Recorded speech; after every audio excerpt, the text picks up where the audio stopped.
My name is Evangeline, and this is my colleague Enrique. And we are very much looking forward to guiding you through this workshop today. So, Enrique and I have each 15 years' experience guiding clients on CX maturity. And we have seen our share of CX evolution. And that is what our workshop is about today. It's about how you evolve your CX programs, right? And honestly, our approach on how we help clients evolve, right? So, in our session today, what can you expect? You're going to be using a maturity framework to give you a snapshot of where you stand today. You will be learning what others do to accelerate CX and remove their roadblocks. And finally, you're going to bring it all together using a prioritization framework. And this will create for you a big kind of broad strokes, big picture guide, essentially, makings of a roadmap for yourselves to help you get from where you are today to driving impact in CX in the future. So the session is going to go like this. We will do it in 3 parts, followed by a 5-minute working session in between.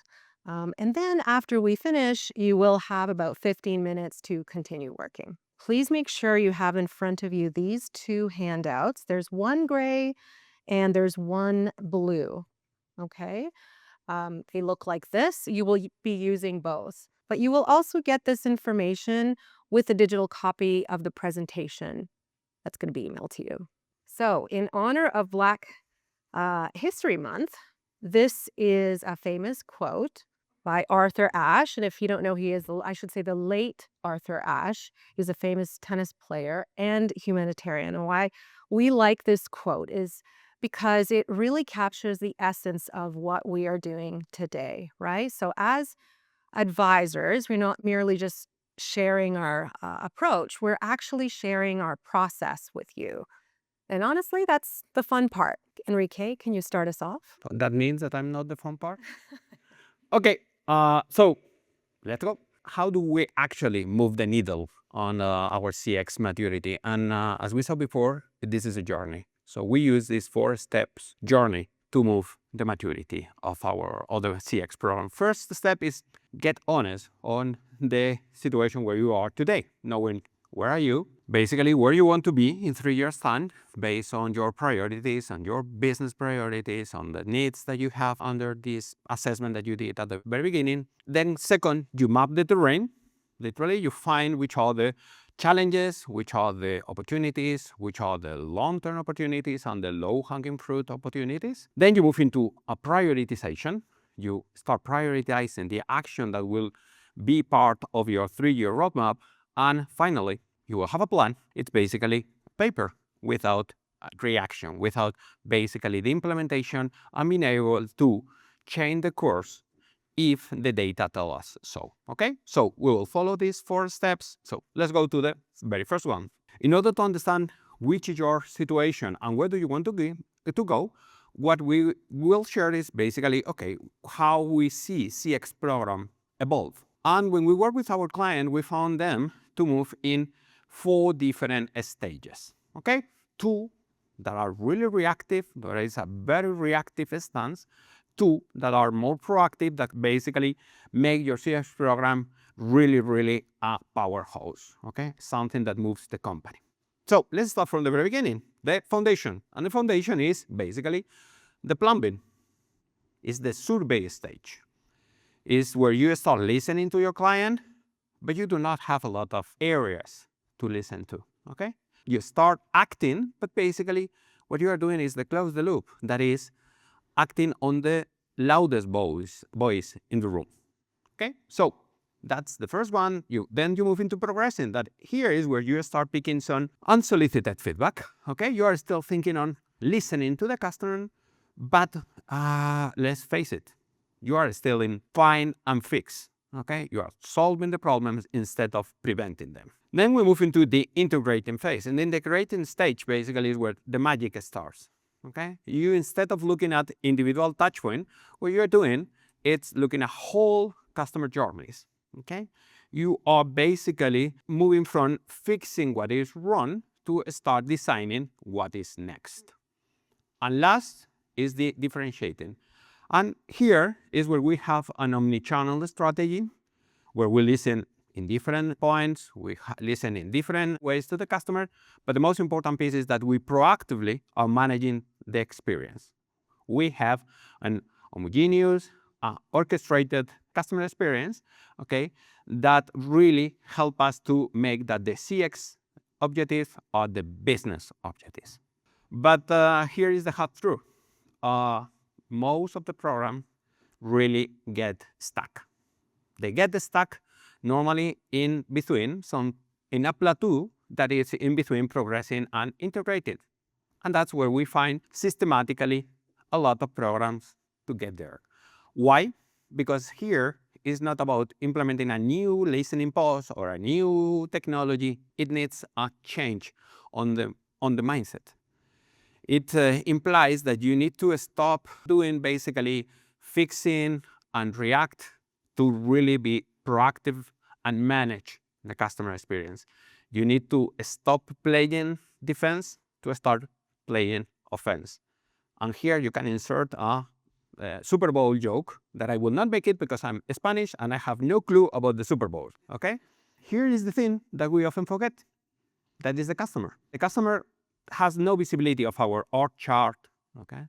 But he can feel our CX maturity level. The CX maturity level is not just a score, or is not a score at all. It's basically what your customer suffer or enjoy as an experience. When you are in the first two stages, for the client, it looks like they are dating a person with multiple personalities. They talk to support, they talk to sales, and basically looks like they don't talk to each other. Customer needs to repeat everything, needs to basically cover the gaps that we should be covering and that we do not cover. Okay, so that's normally the experience for a customer that is on the first two stages. Then when you move into the integrating, when you start having this customer journey view instead of the touch point view, the customer begins to see some glimpses of a relationship, of a journey. Again, it's a little bit stitched, okay? What I said is the Frankenstein experience, okay? It looks like it's a person, but basically it's made of different pieces, okay? And when you reach the final stage is when really the experience becomes homogeneous and orchestrated. Wherever the customer talks to your contact center or use your app or go to a store, the brand use one voice, okay?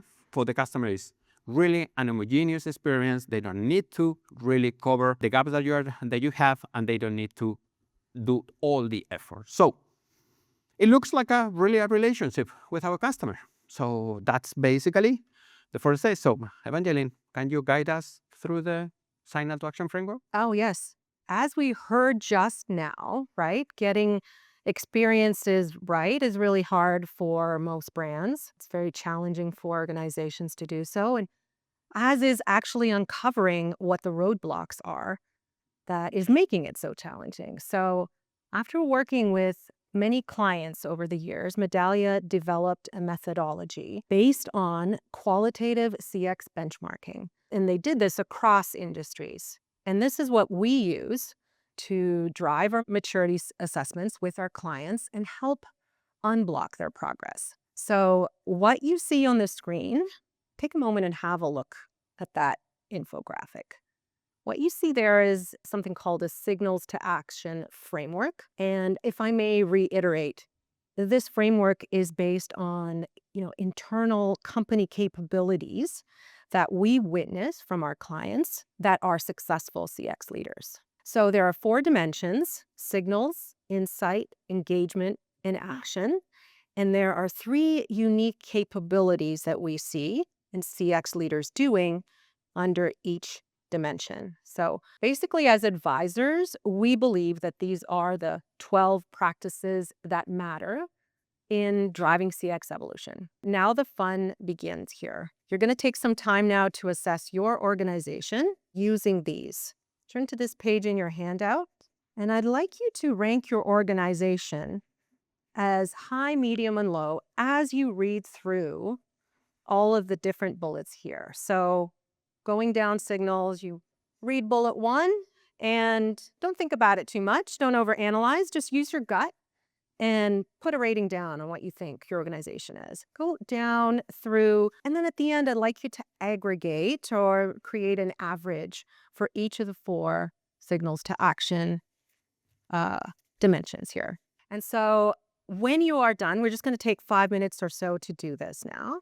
When you're done with your self-assessment, I'd like to just show you this page here. Please put your ratings in the first box beside signals to action dimensions here. Just put your ratings down. They're the overall ratings. Let's get started on your assessments. Enrique and I will be circulating during this time. So if you have any questions, please don't hesitate to ask. We also have John and Jason as well from Medallia who are, thank you guys, who are also able to answer your questions. So I was working with a CX team and they were doing a self-assessment and they found that they were really high on signals and insights, but they were not so, they marked themselves low on engagement and action. And so as they did their brainstorming and they thought through how they can overcome those challenges, right? What they put on their roadmap was CX storytelling, and they also had the idea to restructure their team to match what their strategic priorities were, what their businesses, organization's strategic priorities were. And their org had just changed and added these journey teams. So they matched up with them, their team, mirroring their team to these journey teams. So I thought that's an interesting example to share because that's about what we're going to do now, right? Okay, 1 minute left. Thanks. Once that we have established our baseline and where we want to be, okay, where is this our North Star, it's time to confront the barriers that are standing basically in our way. In our work daily, we meet clients that we consistently basically see them facing these 3 villains. The first one is the CX blind spot. And spots is because there are 2. First one is the basically that most of the program still fly half blinded. Okay, they are relying mostly on surveys, and honestly, when your response rate is around 5, 10, 15%, you are missing the 80% or 90% of your customers. What they are saying, you don't know, you are blind on that area. Second blind spot is what I call the touch point trap. Okay, when you have your teams basically in silos, each of them are winning their games, but the customer is losing the whole match. The second is the lack of action. We spend 80% of our time doing wonderful dashboard, 20% of the time presenting them, and if I do the maths correctly, this leaves us with 0% of our time on doing actions. And basically, if you do nothing, you get nothing. And the third, the final villain, okay, it's like in the video games. This is really what I call the show me the money. If you do not tie a dollar sign to a smile, okay, the C-suite will lose all the interest in you.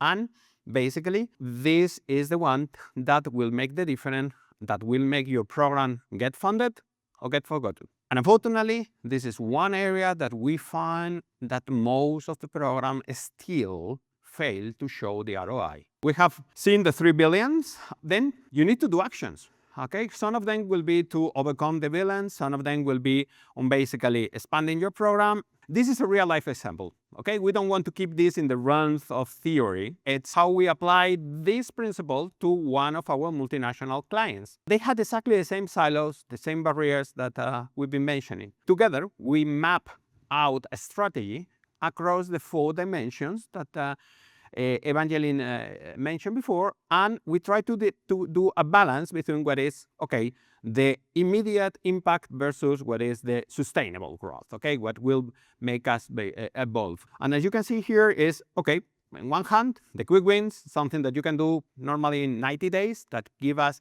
this opportunity to show value or to say, so change, okay, if your program is stagnated, it's showing that you are moving. But on the other hand, you have to have this long-term transformation that will be basically the one that will do the differentiation in the future. Okay, so keep in mind those 2 elements. And now let's bring this back to your work, okay, to your world. You are going to take another 5 minutes to run this concept in your specific reality. Okay. In your packet, in those slides that Evangeline showed us, you have the second part of the slide that you've been using on the where are you. What I will ask you is that, okay, you look at these 4 dimensions, be honest with you, and answer to question. Where are your biggest opportunities to growth? And which villain is the biggest challenge for you? And don't worry, by the way, don't worry to solve all this today. Okay? Just trust your guts. Okay? We will have some time later. For us, it's more that, okay, you start using this. Okay? And we are happy to discuss this later. So the clock is yours for 5 minutes. I will shut up. Let's see what's under the hood. This blue handout comes in handy. It really helps you it's like a cheat sheet. It helps you, brainstorm and consider what opportunities you have and what challenges you can overcome. Okay? So check it out. So one of the things, Evangeline, that we get asked a lot or we've seen is the idea of a North Star and understanding where your North Star is. I don't know if anybody caught the session yesterday where Alex from PG&E talked about their North Star and how they've set a goal that every interaction they have with their clients is a 10 out of 10 across the board. And that's their company goal. And it's stated, it's on the walls, it's on part of their slide decks. It's something they talk about with all of their teams. But it's something that's really important that a lot of people skip sometimes. It really helps to understand where you're trying to go, what you're trying to do, and where that is, so that if you don't have a North Star or a goal of where you're going, you might end up at the wrong place. So something to be mindful of. I know you guys kind of mentioned it, but just wanted to add that in. So everybody, I see everyone working hard. I love it. I apologize. I know this is a whirlwind and we are a crash course, actually. We're sharing our process with you, which normally takes so much longer. We don't have that much time, but rest assured you will have time afterwards to just sort of finish up, and we will still be around for questions. Okay. We are going to keep moving here. And I just want to say, believe it or not, you now have the makings of a CX roadmap. So on your worksheet, you should be able to see your focus areas, right? And what are those? Those are the signals to action dimensions that you marked low or medium, right? So those are your focus areas. And then, you have been writing in your opportunities and challenges. Well, they will ultimately be on your roadmap, your CX initiatives, right? If you marked everything as high capability, that's okay, and congratulations. Come to see us after the work. Yeah, come see us, exactly. But you still will benefit from doing a prioritization of your opportunities and challenges. So that is what we're going to do next. What we use is an intuitive approach, looking at each CX initiative and thinking through the business value as well as the ease of execution, looking at each opportunity and challenge and trying out to plot them on this matrix. So you are going to utilize this slide right here, okay? And you are going to write in the challenges and opportunities for those focus areas, because we need to start somewhere. Those are the areas that you should start with. Write in your challenges and opportunities, and then plot them in using a numbered circle into the matrix, okay? And so for the vertical axis, you're focusing on strategic impact and urgency for the business, right? And the horizontal axis, you're thinking through, okay, how difficult is this? If it's a Medallia feature that you're implementing, or Medallia tool, or something new with Medallia, that your Medallia team can certainly help you with a sort of an effort assessment, but essentially thinking about that internally as well, because your team will also have some effort involved. And don't forget to think about the complexity of other teams involved within your organization as well. How many people do you have to pull in? Please take 5 minutes now to just list your main opportunities and challenges on the right-hand side. And then this is what it's going to look like. This is what hopefully you end up with, putting the numbered circles into the matrix. This is a recent client example, by the way. And that's what the team did. The CX team just sort of brainstormed their initiatives. They thought through what were the most important when it came to their strategic priorities for the business, and they focused them in this framework. See that in quadrant 1, we have now. Quadrant 2, we have next. In quadrant 3 here, we have future. Now, that's on purpose because that is the sequence of your roadmap. Okay, so that's how you would approach. And obviously in this quadrant 1 now, those can be considered your quick wins because they are both high value and easy. Last stage is basically the most interesting one because it's when you make things. So imagine 3 months from now, you have your roadmap, you have started implementing your quick wins, showing the ROI, tackling those long standing challenges, and you get some momentum. So that feels great, no? But here is the reality of the CX world. Customer change, market shifts, silos pop up from everywhere. Okay, a new area, a new thing. The roadmap basically cannot be set it and basically forget about it document. It's a living strategy. Okay, so we need to be ready to really move. That's why you need this control mechanism. We're talking about the roadmap. You need a compass.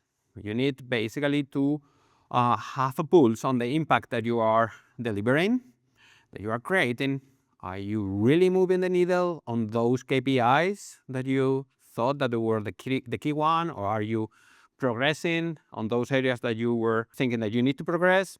If the data shows that you are drifting, you need to react on the fly. You need to basically be able to correct the course on the fly. Okay, so remember a roadmap basically, and the objective is not to follow one step after the other. Okay, it's basically to reach the destination. Again, the joke here is that I'm from Madrid, that basically the sea that is closer to Madrid is like 400 kilometers, 500. That, okay, in US that's close to the sea. In Spain it's really far away from the sea. But I always use this example. When you are navigating, when you're moving in the sea, you don't go a straight line. You need to know how to move and drift from one dot to the other one, but basically you need to have clarity on what is the final destination that you want to reach. Okay, so remember, the idea is not just basically follow the map, is reach the objective. Today, we have walked you through this 4-step journey that starts with knowing where you are, knowing where you want to be, then identify the opportunities and the challenges, prioritize the action, start the implementation, and really start proving your ROI and be ready to correct the course if it is needed. We hope that this workshop will help you. We will give you a little bit more time to keep on working. It has been our pleasure to work with you today, and we will be circulating. If you have any question or if you want to clarify anything or work with us, there's still some minutes that you can use on that. Thank you. Thank you.